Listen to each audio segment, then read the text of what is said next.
सिंगना थाना का घेराव किया। सभी लोगों ने एसडीओ पर हत्या का आरोप लगाते हुए गिरफ्तारी की मांग की। लोगों ने प्रशासन पर लापरवाही बरतने का आरोप लगाया। लोगों का आरोप है कि एसडीओ ने अपने पद का दुरुपयोग करते हुए उन्हें कई बार परेशान भी किया। इधर लोगों की नाराजगी को देखते हुए एसडीओ के आवास के पास सुरक्षा को बढ़ा दिया गया और पुलिस टीम तैनात कर दी गई है। मृतक के भाई ने बहनोई अशोक कुमार पर अवैध संबंध को लेकर घटना को अंजाम देने का आरोप लगाया। इधर एसडीओ के पिता ने आरोपों को नकारते हुए परिवार में किसी भी विवाद से इनकार किया। पूरे मामले में पुलिस को आवेदन दिया गया है, जिसके बाद एसपी ने दोषी पर कड़ी कार्रवाई का भरोसा दिया।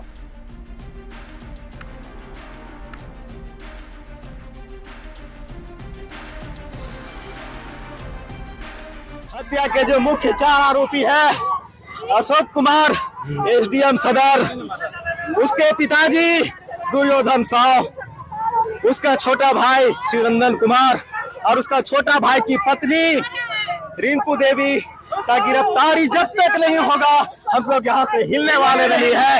उपायुक्त महोदय को बुलाया जाए। मैं आप लोग से आग्रह करता हूँ, उपायुक्त महोदय यहाँ आवे। अशोक का दूसरे महिला के साथ संबंध है। उसको बहुत दिन से वो परेशान कर रहा था, मारता था, पीटता था, खाना नहीं देता था, आवाज पे आता था, अपना कमरा में अलग बंद होकर सो जाता था, इन लोग को कुछ नहीं देता था। फिर भी हमारी बहन सोचती थी कि हमारा पति है, मिला जुला के चलना, एक न एक दिन ठीक हो जाएगा। लेकिन ठीक कहाँ होगा, हमारी बहन को वो जला के मार दिया। हम तो सर नहीं, एकदम कभी ये लोग को लड़ाई झगड़ा हुआ ही नहीं सर। प्रेम से ये लोग रह रहे हैं, एकदम प्रेम से ये लोग सब कुछ अपना रह रहे थे सर।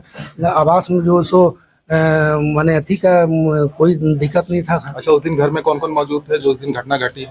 यहाँ नहीं, जिस दिन जहाँ वो जली है वहाँ सर कौन कौन था उस दिन घर में? वहाँ पर हमारा अशोक एटीएम साहब और हमारा बहू और एक पोता और एक पोती। अपर समाहर्ता महोदय का निर्देश प्राप्त हुआ है कि इसमें शहर में सतर्क रहना है ताकि विधि व्यवस्था की कोई समस्या नहीं हो और नियमानुकूल जो है कार्रवाई शासन के द्वारा की जा रही है।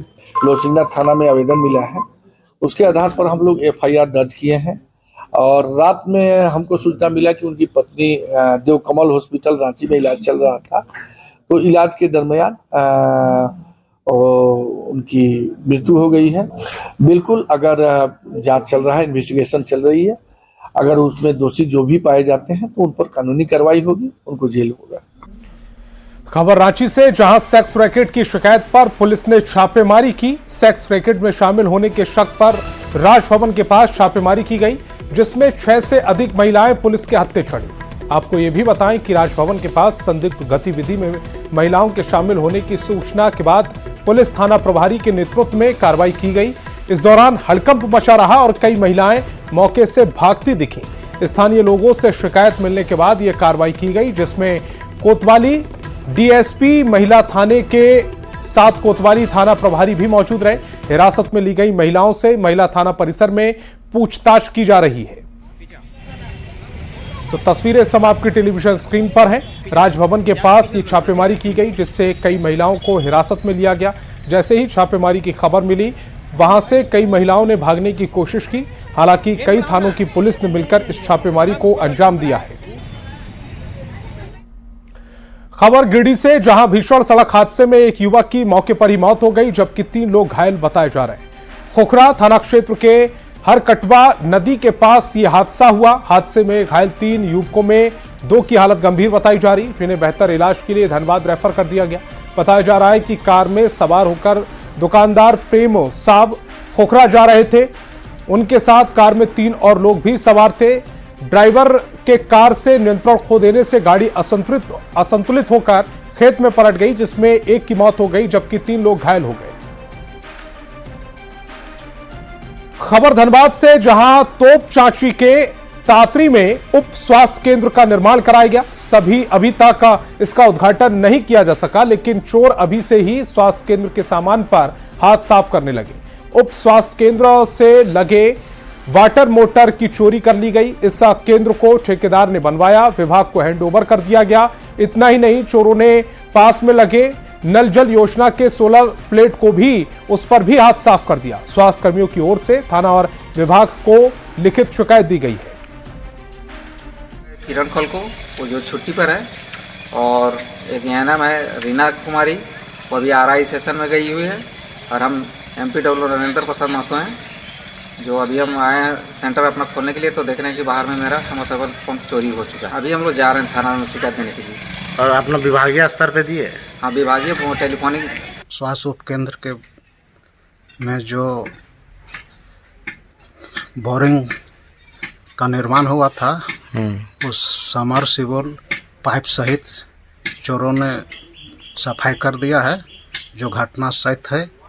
मैं एक वार्ड सदस्य के नाते घटनास्थल पर जाकर के देखा, जो सत्य है।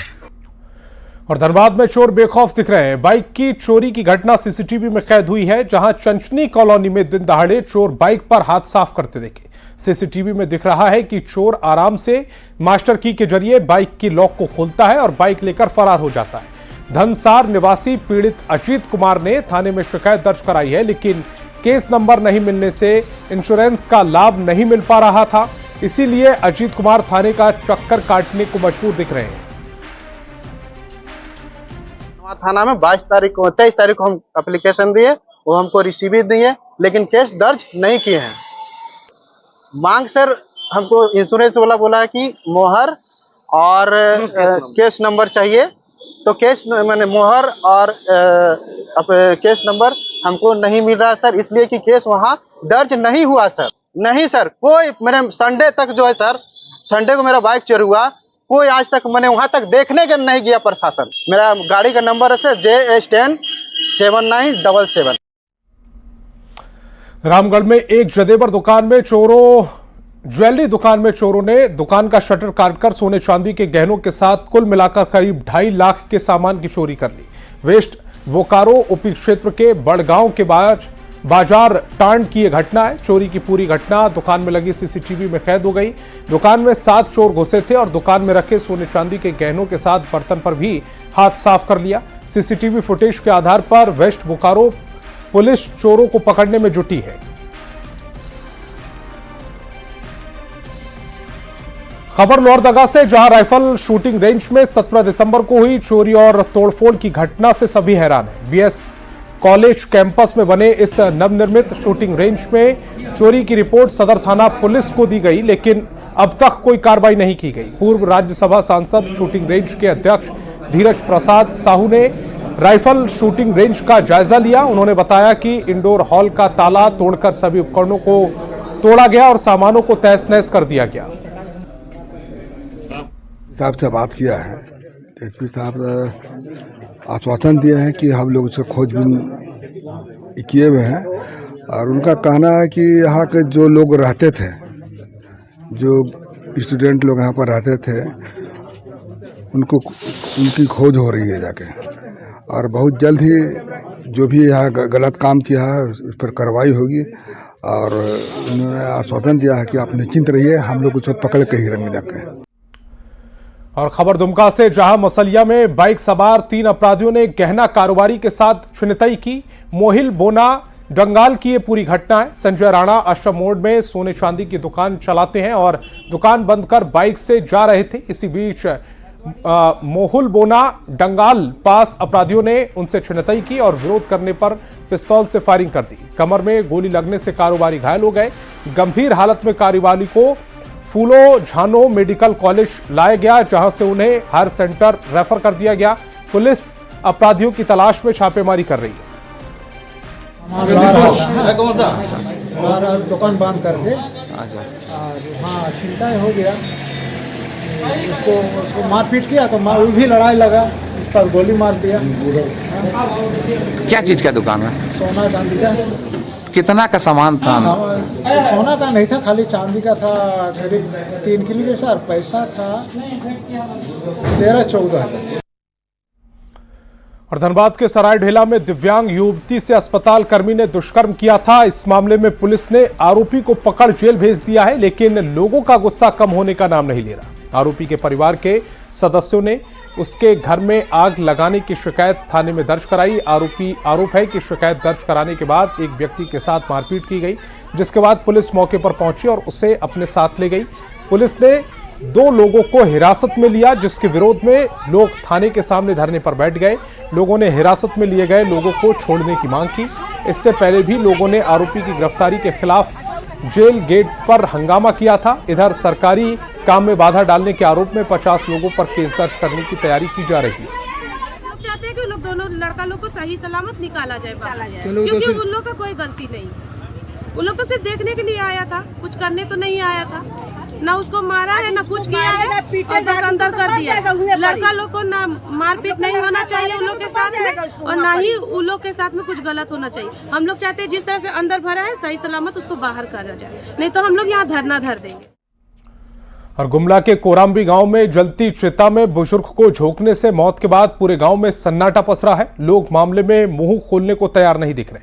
बताया जा रहा है कि जिस समय बुद्धेश्वर उरांव को झरी उरांव और उसका बेटा करणपाल उरांव जिंदा जला रहे थे, उस वक्त मौके पर करीब 8 लोग मौजूद थे। चश्मदीद भी मुंह खोलने को तैयार नहीं दिख रहे। पुलिस की पूछताछ में बचने के लिए लोग जो गांव छोड़कर गुमला में रह रहे हैं। घटना को 3 दिन गुजर गए और अभी तक मृतक का परिवार अधजला शव गुमला से गांव लाने का इंतजार कर रहा है। लेकिन मारे से पहले मारे में लगा दिला तो हमरे क्या है कि भी मारा पीटा होते तो बताता है हमरे मन जाती क्यों नहीं बता लें गाँव घर कर आदमी मन तो जला पड़ा एक ठन आदमी तो एक झन में तो नहीं जली तो पूरा गाँव करके काले चलाए ना जाइत भाई के जाए रहे जलाए ले हले मारने तल क्यों नहीं बता ले हमरे हम तो केहू नहीं आया है। कोई बात उत करत है गाँव कर बात तो बाहरे करत है लेकिन घर कर कोई नहीं आया है ना भिन्नी हमरे का लागत है झाड़ फूक करत रहे नहीं बाबा कभी कभी लागत है इसने अंधविश्वास में माहिर है अंधविश्वास के चक्कर में माहिर है।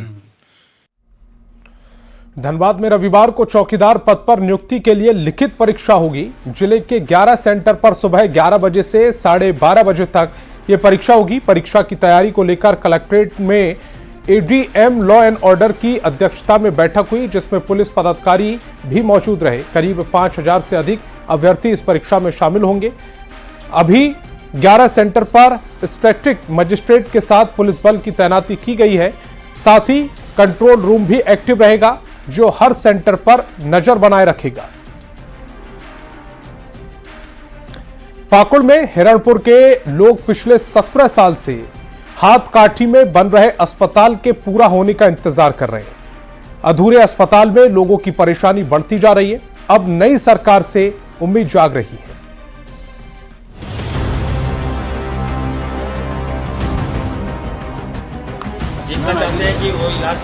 झारखंड के नए स्वास्थ्य मंत्री इरफान अंसारी एक्शन में हैं। स्वास्थ्य विभाग की समीक्षा कर रहे हैं और राज्य के हेल्थ सिस्टम को वर्ल्ड क्लास बनाने का दावा भी कर रहे हैं। लेकिन रांची से 365 किलोमीटर दूर पाकुड़ में अभी भी स्वास्थ्य सेवा बेपटरी ही दिख रही है। हिरणपुर प्रखंड के हाथकाठी में 100 बेड का अस्पताल बन रहा है। हैरत की बात है कि ये पिछले 17 साल से अधूरा ही पड़ा है। 2006-07 में करीब 3 करोड़ 66 लाख की लागत से बनाने की इसे मंजूरी दी गई थी। 2012 तक काम चला, लेकिन इसके बाद से काम ठप है और लोगों की परेशानी बढ़ती ही जा रही है। कई सरकारें आई और कई सरकारें गई, परंतु आज तक इस भवन का तस्वीर नहीं बदला। जी हाँ, इस वक्त हम हिरणपुर प्रखंड के कमल घाटी में मौजूद हैं, जहां पर आप साफ तौर पर देख सकते हैं कि वो वही भवन है जो आज से ठीक 17 साल पहले इसको बनाया जा रहा था। लेकिन बनाते वक्त जो है 2012 में इसके काम को रोक दिया गया और आज जो है ये भवन पूरी तरह से अधूरा पड़ा हुआ है।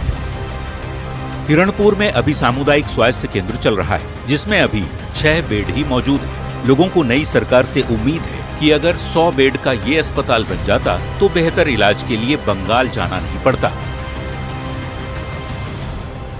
यहाँ की जो जनता है इस नई सरकार पर उम्मीद जगाए बैठी है कि इस बार जो है ये सरकार में इस भवन का निर्माण होगा और हम लोग बंगाल जाने से बचेंगे और अपने यहाँ पर इलाज के लिए यहाँ वहाँ हमको जाना न पड़े, इसका साफ सरकार से उम्मीद जगाए बैठी है। नंदकिशोर मंडल, न्यूज़ 18, पाकुड़।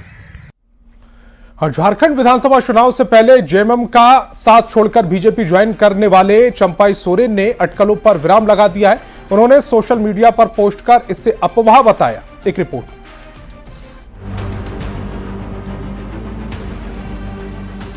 कोल्हान टाइगर, पूर्व सीएम और फिलहाल बीजेपी नेता हैं चंपाई सोरेन। जिनके जेएमएम में जाने की अटकलें लगाई जा रही थीं, लेकिन चंपाई सोरेन की एक पोस्ट ने इन अटकलों को कोरी कल्पना करार दे दिया। चंपाई सोरेन ने सोशल मीडिया एक्स पर पोस्ट किया, मेरे बारे में झूठी अफवाहें फैलाई जा रही हैं। एक साजिश के तहत बार बार ऐसा कर समर्थकों में भ्रम पैदा करने का और मुझे बदनाम करने की कोशिश की जा रही है। मैं जहां हूं भविष्य में भी वहीं रहूंगा। किसी भी परिस्थिति में मेरा उस पार्टी में वापस लौटने का कोई इरादा नहीं। चंपाई सोरेन को ये पोस्ट उस वायरल वीडियो की वजह से करना पड़ा जिसमें चंपाई सोरेन मुख्यमंत्री हेमंत सोरेन की तारीफ करते हुए नजर आ रहे थे, उनके काम की सराहना कर रहे थे। जब ये वीडियो वायरल हुआ तो ये दावे किए जाने लगे कि चंपाई सोरेन को जेएमएम छोड़ने का अफसोस है और वो वापस हेमंत सोरेन के पास जा सकते हैं। हालांकि चंपाई सोरेन ने ये साफ कर दिया है कि उनका ऐसा कोई इरादा नहीं, ये सिर्फ अफवाह है और अफवाह से ज्यादा कुछ नहीं। Bureau report, news 18। और धनबाद के आमाघाटा में 43वीं राष्ट्रीय योगासन प्रतियोगिता का आयोजन किया जा रहा है। 28 दिसंबर से शुरू हुई ये प्रतियोगिता 30 दिसंबर तक चलेगी। 3 दिवसीय प्रतियोगिता में 28 राज्य के करीब 800 खिलाड़ी शामिल हैं। इसमें 5 साल से लेकर 75 साल तक के खिलाड़ी अपनी प्रतिभा का प्रदर्शन कर रहे हैं। इसके जरिए संदेश दिया जा रहा है कि योग से केवल लाभ होता है और इससे कई बीमारियों का इलाज भी होता है। योगा का अपना बताएंगे, योग का अपना प्रदर्शन करेंगे।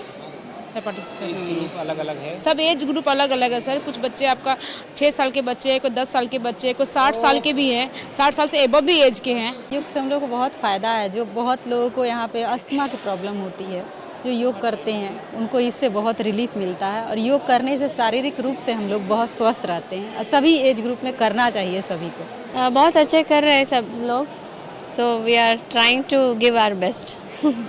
Yoga is not only about winning or losing, so it is about inner peace. योग प्रतियोगिता के लिए आपको सूर्य नमस्कार आना चाहिए और जो चार्ट में आसन होता है वो आना चाहिए और फिर एडवांस आपको 2 करना है।